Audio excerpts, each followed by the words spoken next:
ka-vebs, ayan, so, for today's video, charis. Ano to, almost 2 weeks akong walang supplement na iniinom kasi nga, galing ko ng Pangasinan and Cabanatuan and for the alak ng person. Ayan. Tapos hindi rin umabot tong in-order ko, so i-unbox natin itong in-order ko na collagen. Hindi ko pa siya natatry. In-order ko siya, pero yun na, nakaalis na ako ng Bulacan bago siya dumating. Kaya, let's unbox it. Ayan. Kahit yung ishin ko mga nakalimutan ko rin dalhin. So, ganito yung itsura niya. This is, ayan, nakikita niyo ba? Oswell. Ayan, Oswell Collagen Max. 90 tablets and 200 mg siya. So, ang ingredients is, ito, ano. Meron siyang Naticol, BPMG. Ito yung patented fish collagen. Ayan, meron siyang fibersol. Sodium ascorbate. Ayan, so meron na siyang vitamin C. Meron din siyang blend of vegetable and fruit extract. Then, meron din siyang kiwi seed extract. Ayan. So, ang vitamin C niya is 4.4 mg. Ayan. Maganda siya kasi fish collagen siya. Ayan, ayun na. Isasabay ko to kasama ng Ishin Premium. Ayan. So, ito si Ishin Premium na hindi ko rin talaga nadala. So, wala akong kadala-dala talaga. And, konti na lang yun naman niya kasi ito yung iniinom ko talaga. Ayan. Meron na lang akong konting piraso.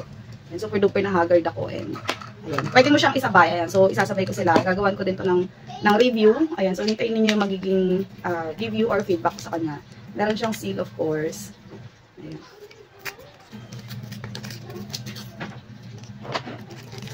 So, kung naghahanap kayo ng, ng collagen, ayan, maganda yung fish collagen, I do recommend this one. Recommended ka agad, di pa natatry.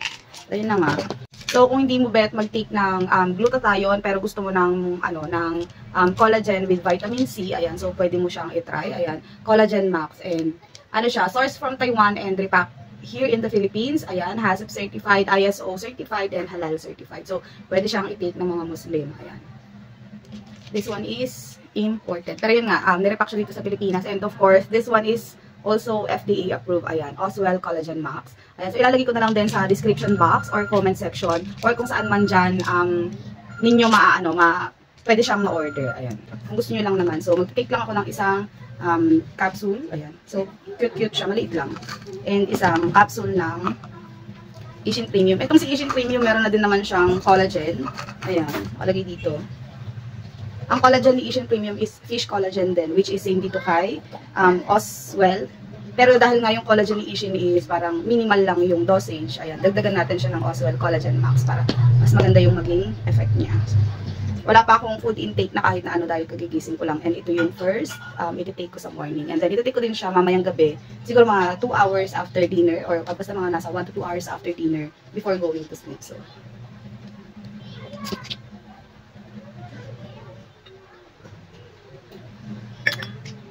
and yun lang, babalikan ko kayo dito sa review ko ng Oswell Collagen Max siguro mga after a week or 2. Ayan, para naman medyo makita ko kung ano talaga yung magiging effect niya before ko siya bigyan ng review. So, yun lang. Bye!